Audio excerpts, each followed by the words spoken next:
સુરત ગ્રામ્ય જિલ્લાના કડોદરા વિસ્તારમાં થયેલ મર્ડરના વણશોધાયેલ ગુનાનો ભેદ ઉકેલી આરોપીને ઝડપી પાડતી સુરત ગ્રામ્ય જિલ્લા પોલીસ. સુરત ગ્રામ્ય જિલ્લાના કડોદરા JIDC પોલીસ સ્ટેશન વિસ્તારમાં હરિપુરા ગામની સીમમાં વિધાતા ઇન્ડસ્ટ્રીઝની સામે આવેલ ખુલ્લી પડતર જગ્યામાં અજાણ્યા પુરુષ ઈસમનું 7 જાન્યુઆરીના રોજ થયેલ મર્ડરના વણશોધાયેલા ગુનાનો ભેદ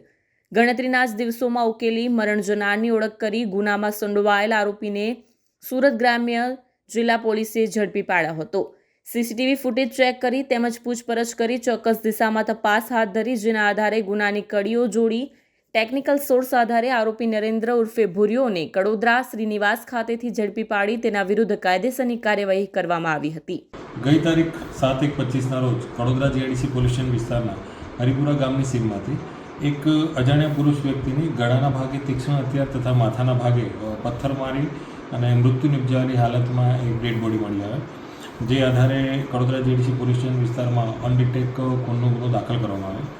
ગુનાની ગંભીરતાને ધ્યાનમાં લઈ સુરત રેન્જ પોલીસ મહાનિરીક્ષક શ્રી પ્રેમવીરસિંહ સાહેબ તથા નાયબ પોલીસ મહાનિરીક્ષક શ્રી હિતેશ જોયસે સાહેબ દ્વારા ગુનાવાળી જગ્યાની વિઝિટ કરી તાત્કાલિક ગુનો ડિટેક્ટ કરવા માટે જરૂરી માર્ગદર્શન અને સૂચના આપેલ, જેના આધારે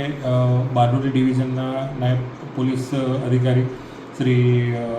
HL રાઠોડ સાહેબના નેતૃત્વમાં LCB, SOG, પેરોલ તથા કડોદરા JIDC પોલીસ સ્ટેશનના અધિકારી અને કર્મચારીઓની અલગ અલગ ટીમો બનાવી આ જે અનડિટેક ગુનો છે એ ગુનો ડિટેક્ટ કરવા માટે જરૂરી પ્રયત્નો હાથ ધરેલ, જેમાં સૌપ્રથમ તો આ જે મૃત્યુ પામનાર છે એ કોણ છે એની ઓળખ પ્રસ્થાપિત કરવા માટે ટેકનિકલ અને હ્યુમન સોર્સિસની આધારે જરૂરી પ્રયત્નો હાથ ધરેલ, જેના આધારે તપાસ દરમિયાન હ્યુમન સોર્સિસથી અને ટેકનિકલ સોર્સિસ CCTVની આધારે જાણવા મળેલ કે જે આ મરણ જનાર છે એનું નામ છોટકુ ઉર્ફે કમલ ઉર્ફે તેની, જે અહીંયા કડોદરા રહે છે અને મૂળ એનું રહેઠાણ એ સેમરા ગામ, થાના દેહાત કોતવાલી, જમાલપુર, જિલ્લો બાંદા, UPનો છે. અને તે આ જે મૃત્યુ પામનાર વ્યક્તિ છે આ છે એવી સૌ પ્રથમ વિગત જાણવા મળે. ત્યારબાદ અન્ય આ જે મરનાર છે એ જે તારીખે જેનું મૃત્યુ થયું 7 તારીખે એની બોડી મળી, તો એ ક્યાં હતો, એના જોડે કોણ કોણ હતું છેલ્લે, એ બાબતે જરૂરી તપાસ કરતાં ટેકનિકલ સોર્સિસના આધારે CCTVમાંથી અમને જાણવા મળેલ કે આ જે વ્યક્તિ છે એના જોડે રાત્રે અન્ય એક વ્યક્તિ જોડે હતો. એ વ્યક્તિ કોણ છે એ બાબતે તપાસ કરતાં તપાસને આધારે જાણવા મળેલ કે જે આ બીજો વ્યક્તિ જે એના જોડે ફરે છે તપાસના આધારે જાણવા મળેલ કે એનું નામ નરેન્દ્ર ઉર્ફે ભુરિયા, જે જગમોહન બિજલાલ વર્મા, તે પણ આ જે મરણ જનાર છે એના જિલ્લાનો જ અને એના ગામ બાજુનો જ વ્યક્તિ છે એ જાણવા મળેલ, જેથી એ શંકાના દાયરામાં હોય આ વ્યક્તિ છેલ્લે એના જોડે હતો, એટલે એને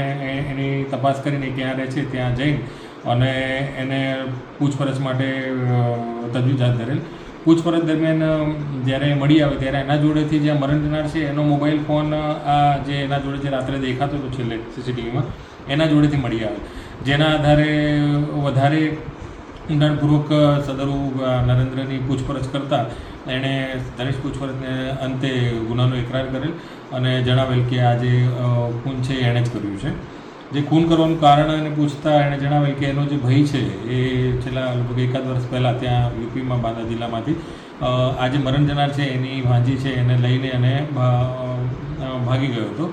અને ત્યારબાદ એ લોકોનું સમાધાન થઈ ગયેલ, પરંતુ ત્યારબાદ એના ભાઈનું કુદરતી કારણસર મૃત્યુ થયું હતું. એ મૃત્યુ થયું એટલે એને એમ હતું કે આ જે મરી ગયો છે મારો ભાઈ, એને આ લોકોએ કોઈ મેલી વિદ્યા કે કંઈક જાદુ કર્યું છે જેના કારણે આ મારો ભાઈ મૃત્યુ પામ્યો છે એવું એના માઇન્ડમાં હતું, જેના કારણે અહીંયા આગળ આનો કોન્ટેક્ટ કરીને અને આના જોડે વાતચીત કરીને અને એણે આ બોલાવીને અને આ જગ્યા ઉપર એનું આ રીતે વાતચીતમાં એના જોડે ઝઘડો થયેલ અને ઝઘડાની આધારે પછી એને ગુસ્સામાં એણે આને મારી નાખ્યો છે એવું કબૂલાત થઈ. એટલે જે આધારે જે અનડિટેક ગુનો છે એ ડિટેક્ટ કરવામાં આવે છે અને આગળની તપાસ ચાલુ છે.